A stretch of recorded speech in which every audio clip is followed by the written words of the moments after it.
Halo dan selamat datang di Aftersound Review, kembali lagi ke acara mingguan yaitu Exclusive Question and Answer. Dan seperti biasa, kalau misalnya kalian pengen pertanyaan dijawab dengan lengkap seperti ini, langsung aja klik link Saweria di description di bawah. Karena gue sibuk banget, gak semua komen bisa gue jawabin. Tapi kalau kalian pakai Saweria ini, gue bakal jawab pasti di episode selanjutnya. Pertanyaan pertama dari username AAF. Menurut Bang Mike, apakah lagu ini cocok digunakan untuk tes kemegahan bass dari suatu ayam? Ini gue coba lagunya, ini Twilight Crack by I ya. Nah ini lagunya sebenarnya kalau buat selera gue enak. Ini gue tipe Jepangan yang kesannya dramatis. Lalu juga nadanya enak lah buat telinga gue. Rekamannya ya nggak bagus-bagus banget tapi gue bisa nikmatin. Tapi di sini kan konteksnya cek kemegahan bass suatu ayam. Buat gue kurang. Ini bass yang dalam, asik sebenarnya. Fun, lalu gebukan teksturnya atau bulat dapat. Tapi kalau kita ngomong megah, gue nggak. Kalau misalnya megah itu gue ngecek juga reverbnya, juga sensasi kayak rumbling drumnya gitu. Salah satu lagu yang gampang untuk ngetes adalah Protector of the Earth dari Two Steps from Hell. Itu lagu baru, deng deng deng deng deng deng deng deng deng deng, itu lalu dum dum gitu, langsung berasa itu megah. Dan itu gue kalau misalnya lu pakai ayam yang megah, bassnya lebih kerasa lagi. Jadi ini fun aja, asik, teksturnya bulat, nonjoknya bagus. Cuman kalau megah kurang. Pertanyaan selanjutnya dari EBJ. Bang, mau tanya perbandingan T-Pro dan Volume S. Thanks, sukses selalu channelnya Bang. Thank you.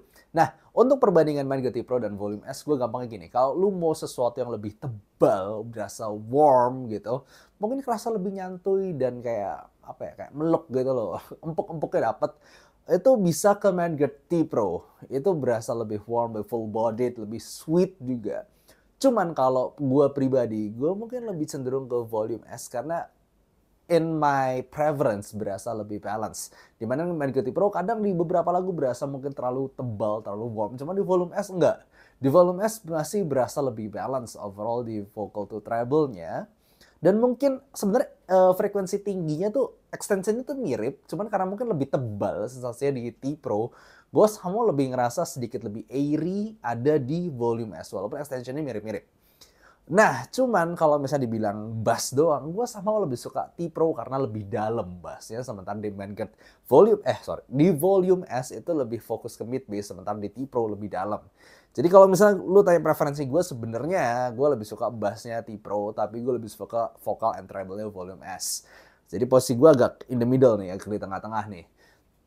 Cuman dua-duanya bagus. Kalau lu pengen yang lebih balance, lebih nyantai mungkin, itu ke Volume S. Kalau mau yang lebih tebal, sedikit lebih energik di bassnya, sedikit lebih gitu, kayak bombastis gitu kesannya, go with Manga Pro. Dua-duanya bagus, tinggal preferensi lu kemana. Lalu dari username Curious Boy, post game pakai Timeless dan S12 sejak 2 tahun lalu, mau jual dua-duanya dan upgrade budget 3 juta. Apakah ada saran buat denger live music Hillsong? Nah kebetulan gue juga denger nih live musicnya Hillsong. Rekamannya sebenarnya nggak bagus-bagus amat ya Hillsong gitu. Cuman kayak ya lu berasa lah lagi di stage gitu, sesuatu yang live recording dan megahnya dapet. Nah, kalau untuk sensasi megah gini kayak nggak bohong, praise and worship di macam gereja JPCC ataupun NBC Hillsong beginian ya. Untuk budget 3 juta sebenarnya ini bakal berbeda. Dia beda sama rasa planar S12 ataupun Timeless. Ini lebih ke hybrid driver. Lu dapetin bass yang asik, vocal yang lepas, dan stage yang lepas juga megah karena dia semi open mic. Gue bakal rekomendasiin cobain EPZ P50. Ini ayam belum gue review, masih dalam progres tepatnya. Tapi gue bisa bilang ini impresif banget kalau misalnya kita dengerin sesuatu yang live stage karena dia megah dan sensasi open back ayam yang lumayan terasa. Dan buat lagu-lagu Hillsong itu bakal jadi pilihan utama gue. Kemudian dari username Kenjo Sukaplanar. Kok kalau ada budget 1 juta mending Seraton Y01 atau EW300 ya? Lagu yang biasa didengar Indopop, Daily Drive, Timeless OG, dan Shozi P20. Gue bingung. Kalau misal lu cari upgrade, jelas nggak bisa ya dari si Timeless malah ke Y01 atau EW300. Buat gue itu malah downgrade. Cuman mungkin dalam artian lu pengen cari daily driver yang lebih nyantai mungkin gitu ya. Yang lebih nggak takut kalau misalnya dibawa-bawa. Karena Timeless kan 2 juta atau 3 jutaan. Jadi gue anggap begitu. Kalau misalnya lagunya semacam Indopop, itu Gue pribadi cenderung ke EW300. Kenapa? Karena Innova banyak yang somehow focusing di area bass, dan banyak yang suka bass memang kan dia Indonesia ini.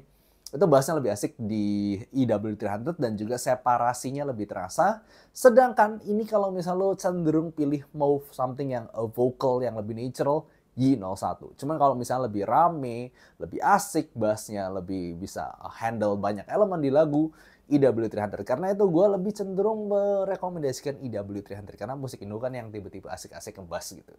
Kemudian dari Kratos, Aibasso Junior Makaong sama Vio KA13 mending mana bang? Gue suka bass dalam sama upper mid nggak nyerang. Sebenarnya kalau bass dalam dan upper mid nggak nyerang itu tergantung dari cans-nya itu sendiri, sebenarnya dari IEM atau dari headphone-nya. Ini lebih ke satu yang lebih clarity, satu lagi lebih sedikit lebih tebal. Sebenarnya dua-duanya bagus. KA13 sama si Makaron ini. Jadi gue prefer lu coba cari IEM atau headphone-nya dulu yang cocok sama selera lu. Nah ini tinggal gimana mendrive mereka memaksimalkan suaranya. Gue lebih bakal pilih ke Aibasso Junior Makaron kalau misal lu nggak apa-apa dengan fitur yang tidak terlalu banyak. Karena gimana pun Vio fiturnya lebih banyak juga. Cuman kalau misalnya kita ngomong clarity suara dan dynamics, gue sama lebih ngerasa Junior Makaron lebih gampang memaksimalkan potensi kebanyakan IEM ataupun headphone gue. Nah, kalau misalnya kita ngomong konteksnya pingin smoothing sesuatu, kan ini bilang pingin upper mid-nya nggak nyerang. Gue daripada dua ini justru lebih menyarankan semacam SMSL di 10 yang jelas suaranya lebih berbody, lebih tebal gitu. Sekalian aja yang rada tebal sekalian gitu. Cuma kalau dari dua ini, Makaron. Lalu dari Planar Curious, punya SM4 bisa enjoy di genre pop, klasik, DLL, tapi kurang enjoy di metal and emo. Terlalu tipis maybe? Apakah Planar cocok untuk metal and emo? T10 Pro S08 under 3 juta. Nah ini jujur aja nih kan, gue nggak tahu nih. Kadang orang-orang yang suka metal tuh suka lagu emo justru pingin diserang. Jadi pingin yang a bit agresif. Ada juga satu lagi orang karena genrenya nyerang, dia pingin yang lebih kalem. Jadi kayak gue nggak tahu nih, ini lu nggak enaknya tuh gimana? Karena persepsi orang beda-beda. Nah di sini kemungkinan kan lu bilang ketipisan maybe, jadi lu pingin sesuatu yang mungkin lebih tebal ya. Tapi tetap teknikal karena lu cari, makanya lu pinginnya planar gitu. Nah jujur aja nih, kayaknya buat gue kalau T10 Pro itu kurang. Karena gue nyari di emo ataupun metal itu gue lebih cari yang hentakan teriaknya juga bagus tapi nggak terlalu sampai nyerang-nyerang banget mungkin. Kalau S08 itu terlalu lembek suaranya, jadi malah gregetnya nggak dapet.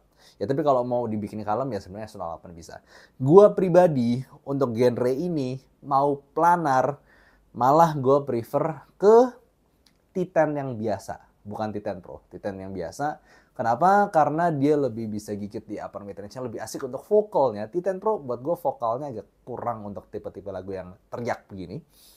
Dan kalau misalkan lu pingin sesuatu di luar planar, berhubung lu udah ngomong budgetnya under 3 juta, sekarang gue juga menyarankan semacam Pula P02 yang biasa gue sarankan untuk kalian-kalian yang ngerasa SM4 ketipisan, pingin yang lebih tebal, pingin yang lebih sedikit lebih nyantai, tapi tetap punya teknikal yang bagus, Pula P02. Kemudian dari NKBHD, bukan M ya, NKBHD.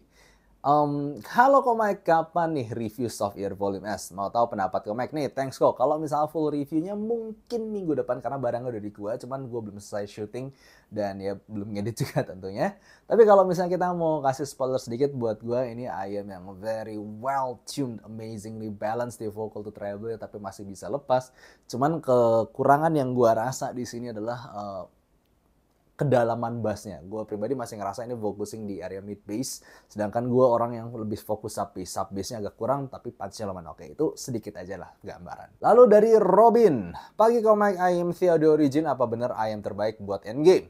Gue nunggu review lu kok, makasih udah jawab. Oke, sorry bro Robin, karena kemungkinan besar dalam waktu singkat ke waktu yang agak lama ini, nggak ada Theodore Origin dalam antrian review gue sekarang, dan gue sendiri tidak terlalu tertarik untuk membelinya karena nggak terlalu selera gue juga. Kalau untuk endgame mungkin misalnya lu adalah seseorang yang suka bass karena dia focusing tetap di area bass, cuman vokal and treble-nya cukup balance dan bisa nyampe tinggi, walaupun nggak sampai bass set kayak semacam Deuce ataupun semacam Fat Freak juga ya, tapi at least salah satu keunggulannya adalah di area bassnya. Nah apakah itu endgame? Enggak, buat gue justru mungkin orang lebih bisa endgame sebelah di semacam Audio Monarch Mark III karena simply lebih balance dan juga secara technical juga lebih baik, lebih all-rounder lah at least versi gue. Cuman Audio Origin lebih spesial di bass. Jadi endgame maybe, tapi bukan buat gue. Jadi sebaiknya memang analisa dulu kuping lu sukanya kayak apa. Kalau lu suka bass dan bass jadi prioritas utama lu di budget segitu, yes. Lalu kemudian dari Iwan, gue tebak nama aslinya Iwan. Kok menurut lu IM Sony IR Z1R itu masih worth nggak sih? Atau udah kalah jauh sama IM Chi-Fi sekarang? Kita ngomongin dalam artian all-rounder atau specialty dulu. Kalau misalnya kita ngomong specialty, sesuatu yang spesial dari Sony IR Z1R seperti hentakan bass yang kayak monster itu. Buat gue bassnya gila sih itu. Dalam menghentak megah banget, cedugnya itu, wow. Itu gue bisa masih bilang spesial dan masih relevan sampai sekarang karena belum ada yang menggantikan bass semacam itu, ditambah treble yang cukup asik juga dengan resolusi yang bagus walaupun bassnya sebesar itu. Cuman kalau kita ngomong dalam kategori all-rounderness atau balancing notes, ya sayangnya Z1R buat gue cukup kalah sama Chi-Fi sekarang, terutama tuning meta, tuning neutral with bass boost yang buat gue pribadi lebih bisa didengar lama, lebih bisa nyantai, dan dalam artian referensi gue lebih banyak yang balance daripada Z1R. Z1R jelas kalah dalam hal tonal balancing ya, dia nggak balance, bassnya gede, lower treble-nya gede, lalu lower mid-nya lumayan tenggelam, treble extension ujungnya nggak dapet, jadi masih banyak kelemahan di tonal. Cuman kalau kita ngomong specialty masih relevan. Cuman kalau all-rounderness ya mungkin kalah sama Chi-Fi sekarang. Lalu dari fanboy Aibaso, siang Bang Mike, kapan nih abang review Sense Main30 Pro yang lagi hype sama review DAC TRN TE Pro? Makasih Bang Mike. Nah TRN TE Pro ini gue nggak tahu kapan karena gue banyak banget barang yang datang sekarang cuman belum ada. Dan Main30 Pro juga sama. Gue kayaknya mungkin gue nggak tahu apakah gue bakal reviewnya atau enggak. Karena satu, gue sendiri tidak tertarik beli karena belum tentu bukan selera gue pribadi. Dan juga tidak ada dalam antrian barang-barang gue. Cuman satu yang bisa gue tekankan untuk Main30 Pro, ini adalah kalau misal lu suka suatu IM yang warm, full body, tapi technical tetap bagus di harganya, ya simply the best warm IM budget sekitar 5 jutaan ya Main30 Pro. Cuman sayangnya untuk selera gue itu terlalu tebal sedikit lah. Gue kurang ngerasa gigitan di treble-nya itu buat selera gue yang cenderung lebih treble head mungkin. Jadi yes, it's good, it's amazing. Gue sering merekomendasikan itu, cuman gue nggak yakin gue bakal review. Lalu dari para rapi, saran DAC buat Super Mix 4 mas. Budget mentok under 2 juta, barangkali di under 1 juta udah dapat yang proper tinggi. Kalau misalnya proper dalam artian bisa memaksimalkan potensi clarity dan dynamic segala macamnya, gue bakal pilih Aibaso Junior Macaron sekarang. Cuman kalau misalnya pengen suaranya lebih warm, lebih natural lagi ngincernya, gue bakal pilih Kiwiers Allegro, bukan Kiwiers Allegro Mini ya, Kiwiers Allegro yang biasa. Jadi tergantung lo pingin yang sesuatu yang lebih technical, pilih ke Junior Macaron, atau sesuatu yang bikin smoothing, lebih natural lagi suara dari si Super Mix 4 tanpa bikin dia jadi suaranya tebal.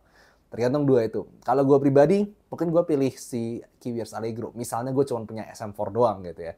Tapi kalau gue punya banyak, gue bakal pilih Aibaso Junior Macaron. Pertanyaan dari Nugi Aditya. Pertama, boleh ceritain singkat Bang Mike kalau bikin squeak prosesnya gimana? Kedua, antara P5 Plus dan Estrella lebih punchy mana? Oke, untuk squealing, pertama kan gue udah pernah tunjukin beberapa kali itu pakai coupler, gampangnya itu mic-nya, lalu kemudian pakai sine sweep. Jadi kasih frekuensi paling bawah sampai paling tinggi untuk IM, nanti ada bunyi gitu kesannya dari suara paling rendah ke tinggi. Nanti kerekam frekuensi responsnya, masuk di dalam, ini pakai program namanya REW, REW. Lalu kemudian dari situ programnya itu kan frekuensi, nggak cuma frekuensi respons, tapi ada segala macamnya kayak waterfall response segala macam. Tapi itu tidak ada di squealing. Jadi cuman ngambil file, kesannya kita ngambil file grafiknya doang. Kesannya diekstrak jadi txt filenya. Lalu kemudian file txt-nya itu masukin ke semacam cloud dari squealing-nya itu. Dan ada semacam kayak daftar isi dari si squealing-nya itu. Nah di daftar isi itu juga mesti daftarin lagi untuk brand IM-nya apa dan nama IM-nya apa atau device-nya apa. Udah deh, setelah masukin semua itu, filenya masuk, lalu daftar isinya juga dimasukin ke suatu cloud squealing-nya itu. udah ada terupdate sendiri untuk Squeakling, IM, dan juga brandnya. Oh iya lupa, sorry, yang P5 Plus tuh sama Estrella lebih punchy mana. Sebenarnya kalau kita ngerasa lebih tebal gitu, kayak constant ada mid bass-nya, itu lebih ke P5 Plus tuh. Cuman ketika lagunya punya hentakan yang bagus, dynamics-nya kayak cekungnya gitu, mukulnya, tiba-tibanya itu lebih ngehentak si Estrella. Jadi jujur aja nih, tergantung lagunya bisa kesannya lebih punchy yang satu, lebih ya punchy yang satu lagi. Kalau lagunya rada kalem, lu bakal konstan lebih dengerin punch dari si P5 Plus tuh. Cuman ketika lagunya menghentak, Estrella, jadi tergantung lagu. Cuman kalau hentakan lebih asik mana, gue masih prefer Estrella sih. Karena P5 Plus tuh dynamics-nya nggak terlalu naik tuh, dynamics-nya nggak terlalu menghentak-menghentak banget. Cuman emang volumenya aja besar. Lalu kemudian dari Aku Galau, nyari IM Allrounder buat dengerin serius dan ngedampingin EW300 plus Macaron. Comac prefer Odyssey or P5 Plus 2 or SM4 aja. Cukup pros and cons. Gampangnya gini, kalau misalnya kita ngomong kan untuk all-rounder buat dengerin serius ngedampingin EW300. EW300 itu punya suara yang cukup ngebass, fun. Nah, jadi gue prefer sesuatu yang lebih all-rounder di sini. SM4 a bit too tipis untuk gue bisa bilang all-rounder sekarang. Lalu P5 Plus tuh terlalu focusing di area mid bass serta upper mid-nya kurang kontras untuk dibikin all-rounder. Jadi buat gue sekarang gue bakal pilih Odyssey sebagai yang paling all-rounder. Karena lu udah punya satu yang bass fokus di EW300 kan. Ini menemani dan sekaligus lebih all-rounder. Lalu kemudian dari Lega Arianto. Hah, Lega? Kok mending ambil Tanjim Space atau TP50 untuk nyari clarity, imaging, and soundstage. Nggak apa-apa rada shouty, daily pakai EA500LM plus Vio Q11. Nah ini sebenarnya kalau gue bakal pilih Tanjim Space kalau kita ngomong secara soundstage. Imaging sebenarnya nggak terlalu imaging, malah gue ngerasa positioningnya gue bakal pilih Vio KA15. Tapi kalau kita cari sesuatu yang netral, detail gitu ya, bakal pilih TP50. Jadi tergantung lu pinginnya yang mana. Cuman mungkin untuk yang semuanya, gue rasa sih gue bakal prefer lebih merekomendasikan Vio K15 karena dia soundstage-nya bagus, imaging-nya bagus, walaupun tidak seluas si Tanjim Space, tapi at least titik imaging-nya tuh lebih dapat. Jadi ya, gue bakal pilih Vio K15 aja dibandingkan kedua ini. Kalau misalnya untuk begini, shouting nggak, justru dia cukup tebal suara. Bukan tebal juga sih, cukup balance suaranya dibandingkan si TP50 yang lebih tipis. Lalu dari Rick. Buat newbie yang mau upgrade IM tapi belum nemu tonal preference, mending coba yang murah dulu atau langsung upgrade. Posisi nggak bisa coba-coba IM. Kalau gue pribadi ya, gue bakal cobain dulu IM yang Harman tuned. Contoh, karena Harman tune IM itu banyak banget. Contohnya 300.000 ada Tertier Gate, lalu 500.000 ada EW200, lalu kemudian ke 1 jutaan ada EA500LM, atau naik ke 2 juta ada Super Mix 4. Jadi maksudnya gampang lah cari IM yang Harman tune karena itu terkenal. Nah tinggal habis itu gue analisa sendiri nih setelah gue dengerin IM Harman tune. Misal budget gue 500.000, gue beli dulu EW200. Gue ngerasa wah ini terlalu nyerang nih di upper mid-nya. Tinggal gue cari habis itu frekuensi respons yang lebih kalem di area upper mid-nya. Dan bass-nya gue mau gimana? Apakah udah cukup? Kalau udah cukup ya udah tinggal cari yang nggak terlalu beda bass-nya kayak gitu. Cuman vokalnya lebih dikalemin. Nah dari situ kan kita tahu arah kita kemana. Jadi kenapa gue pilih Harman? Karena itu yang paling banyak tuningnya sekarang dibandingkan lu cari yang netral ataupun neutral with bass boost. Itu lebih jarang. Harman tuned IM lebih banyak. Dari situ kita analisa, kita lebih suka yang lebih kalem atau lebih ngebass kah? Atau justru lebih bright kah? Tapi at least lebih gampang menganalisa dan melihat market dari Harman tuned IM dulu. Lalu dari Joko, tanya bang, adakah upgrade SM4 budget 5 juta? Sama minta saran side kit-nya juga bang. Oke, kalau misalnya kita ngomong SM4 itu kan salah satu very well tuned Harman IM di budget sekitar 2,5 jutaan. Nah, budget 5 juta nih sebenarnya kalau kita ngomong sama-sama Harman, itu ada EM10 sama-sama dari Simcot. Cuman in real life perception-nya karena hentakan bass-nya juga lebih besar di EM10 dan vokal yang density-nya sama lebih tinggi, lebih berasa tebal rasa di EM10. Jadi ya frekuensi respons mirip tapi real life listeningnya cukup berbeda. Mungkin itu bisa di salah satu yang dikategorikan side sedikit sama-sama Harman tune tapi kesannya lebih berbobot suaranya. Nah, kalau gue ngomong real upgrade-nya gue rasa nggak ada. Karena budget 5 juta Mangerty Pro lebih tebal. IM10 lebih berasa tebal juga. Lalu kemudian ada budget 5 juta, Moondrop Dusk lebih netral. Blessing Tree lebih tipis. Theodo 4 lebih netral juga, sama neutral with base boost juga. Jadi maksudnya gue nggak yakin ada yang plek ketiplek gitu. Tapi at least kalau dari arahnya ya mungkin gue malah ngerasa rada mirip ke Theodo Hype 4 dibandingkan yang lain. Walaupun nggak persis plek ketiplek sama juga karena upper mid-nya lebih kalem juga. Cuman rasanya dari semua itu yang gue bisa paling rekomendasikan untuk upgrade-nya. Side grade-nya ya banyak, tinggal mau lebih tipis, lebih tebel ya tadi yang gue udah sebutin tadi, yang mau lebih tipis atau lebih tebel, yang mana aja pilihannya. Lalu dari Mirza, kok Estrella kan easy to drive, dicolok ke Key 15 super high gain, mode aman gak ya? Soalnya iseng cobain all gain paling cocok di situ. Oke, by the way, agak lucu ya, berarti dia super high gain-nya memberikan sesuatu yang berbeda sama Estrella sampai lu lebih suka di situ. Nah gini aja sih, sebenarnya nggak apa-apa kalau lu di normal listening volume lu pakai Estrella di super high gain, nggak apa-apa selama desibelnya nggak gede banget. Yang hati-hati adalah misalnya lu udah coba suatu misalnya headphone yang susah banget di drive, itu kan udah super high gain nih, lu kencengin juga volumenya, lu nggak kecilin volumenya, lu colok Estrella. Nah selain kuping lu yang bisa budek, itu juga bisa membran dari drivernya jebol. Itu beneran terjadi ketika gue pernah lihat ya Shure 215 dicolok ampli, volumenya kegedean, jebol, rusak beneran drivernya. Itu bisa. Dan ya pasti kuping lu bisa jebol juga. Misal desibelnya kegedean, lu nggak kecilin volume super high gain setelah nyobain itu. Paling gitu aja sih. Selain itu nggak masalah selama normal listening volume desibel nggak kencangan sih nggak apa-apa. Lalu dari Fariz, minta rekomendasi IM untuk upgrade dari S12. Lebih worth it SM4 atau Estrella ya?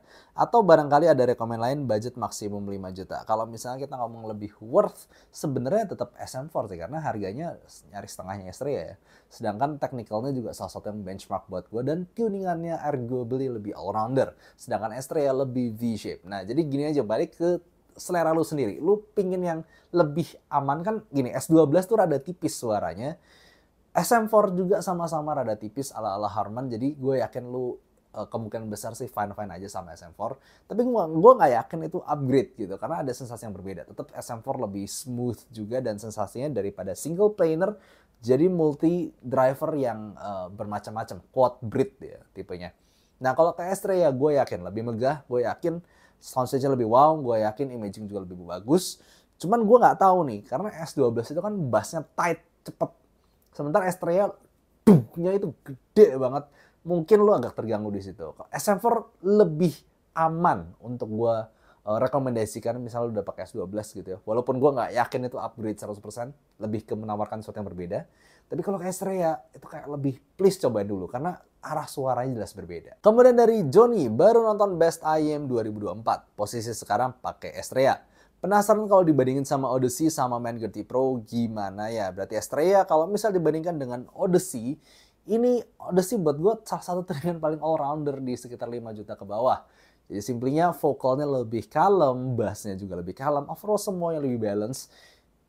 Jadi gampangnya bayangin Estrella, vokalnya diturunin, treble diturunin, bassnya diturunin, tapi lu benar-benar bisa dengerin lama. Sensasi khas imaging dan stage yang lumayan luasnya tetap terasa di Odyssey, bedanya lebih kalem. Gitu aja bayangin ya. Kalau gue sih lebih prefer Odyssey walaupun lebih ya jelas teknikal kalah sama Estrella. Tapi kan di sini kan kita ngomong all-rounderness, lebih all-rounder Odyssey jelas buat penilaian gue. Sementara untuk Mangerty Pro itu bakal lebih kalem, lebih tebel, lebih kayak full bodied. Sementara Estrella lebih wah tapi lebih capek dengernya gitu. Karena Estrella kan bassnya gede, vokalnya maju, lalu treble juga maju. Nah Mangerty Pro enggak. Mangerty Pro itu bassnya lebih kalem, vokalnya lebih berbody, lebih sweet juga, treble juga lebih jinak, lebih extensionnya sebenarnya mirip-mirip. Cuman karena smoothness-nya itu loh, Mangerty Pro jadi lebih all-rounder. Cuman kalau lu udah suka cocok banget sama Estrella, nggak perlu kok Odyssey sama Mangerty Pro karena arah suaranya bakal berbeda. Mangerty Pro mungkin bisa jadi mendem suaranya dan Odyssey mungkin terlalu kalem suaranya. Jadi tergantung cari dulu lu kebutuhannya apa dari Estrella. Lalu kemudian dari Noir, pakai IM Kevin Clean, saran upgrade yang cocok gimana kok? Budget under 1 juta buat DAC Down Pro kira-kira cocok nggak kok? Kabel SIN SSC apa udah cukup? ini gue agak jawab bingung juga. Budget under 1 jutanya tuh berarti buat DAC-nya ya, bukan buat IM ya. Mestinya gitu ya, karena IM misalnya 800.000 lu minta upgrade under 1 juta, mana ada gitu kan. Jadi gue anggap upgrade-nya Kevin Clean ya. Sebenarnya agak susah juga kalau lu udah cocok Kevin Clean banget ya Kevin Dalsy AE. Tapi jujur aja bedanya nggak jauh-jauh amat. Jadi apakah itu worthiness-nya itu gue pertanyakan gitu. Jadi kalau misal mau upgrade sebutlah mungkin yang kerasa beda ya. Sebutlah ke 2 juta 3 juta yang udah multi driver. Walaupun gue tahu suaranya mungkin nggak bakal serupa tapi sensasi yang rada kalem, tapi bassnya bisa cukup nampol juga, bisa ke Pula PA02 di budget 2 juta. Sensasinya bakal beda, I know. Jadi jangan jual dulu Kevin Clean-nya, tapi itu mungkin yang pilihannya karena selain itu Super Mix 4 bakal mungkin terlalu tipis kalau udah suka Kevin Clean. Atau misal budget lu 3 juta, go with something like antara EPZ P50 atau Ziggett Odyssey. Gue sih lebih prefer Ziggett Odyssey. Paling itu. Kalau misalnya DAC-nya under 1 juta, gue bakal pilih ya Aibaso Macaron yang kemarin gue udah review dan jadi favorit gue untuk sekitar 1 jutaan. Lalu kemudian untuk kabelnya, sorry to say kalau lu tanya ke gue orang yang jarang gonta-ganti kabel kecuali gue pengen sesuatu yang jadi misal dia bawaannya cuma ada single ended, gue pengen balance baru gue beli kabel. Kalau enggak, gue udah nyobain biasa aja udah dapat balance-nya, gue jarang gonta-ganti kabel. Jadi gue nggak tahu apakah Synths itu cocok. Lalu dari ini Budi, Comac Impressions of Yours Volume S versus T Pro versus Estrella dong, mending mana di budget under 6 juta? Cepat aja, kalau lu pingin warm, go with T Pro. Lu pingin paling balance, go with Volume S. Lu pingin yang paling V-shape, paling megah imagingnya tapi paling capek juga dengerin waktu lama, go with Estrella. Jadi gitu aja sih untuk gampangnya. Karena Manico T Pro paling tebel, paling smooth, paling berbody vokalnya. Untuk lu yang suka warm. Lalu kemudian kalau misalnya paling balance, sebenarnya Volume S jelas itu balance banget, vocal treble-nya balance banget, bassnya hentakannya dapet, tapi sama nggak sampai nggak pernah terlalu gede ataupun aneh-aneh. Cuman kalau buat gue pribadi, bassnya aja kurang dalam sedikit di area sub bass-nya karena dia sama focusingnya lebih ke mid bass. Sedangkan kalau Estrella ya dia paling V-shape, paling berasa vokal agak tipis dan bassnya mungkin hentakannya gede jadi kayak paling kontras gitu suaranya. Dan juga tapi imaging sama stage-nya buat gue paling megah di Estrella. Jadi kayak tergantung prioritas lu yang mana. Cuman kalau misalnya mau paling all-rounder, arguably mungkin ya buat penilaian gue sekarang antara Volume S atau T Pro. Karena T Pro sebenarnya bassnya lebih dalam. Gue lebih suka bassnya T Pro, itu masalahnya. Cuma kadang-kadang vocal to treble terlalu kalem. Nah, Volume S vocal to treble itu udah pas. Cuman sayang buat gue bassnya kurang dalam untuk lagu-lagu yang megah gitu, untuk lagu-lagu orkestra dan lagu-lagu soundtrack movies gitu. Jadi kayak ya mungkin itu sih beberapa dari note gue. Oke, jadi sekian aja untuk sesi question and answer eksklusif kali ini. Dan sekali lagi untuk kalian yang pengen pertanyaan dijawab dengan lengkap seperti ini, langsung aja klik link saweria di description di bawah dan tulis pertanyaan kalian di situ. Thank you for watching and see you next time. Bye-bye.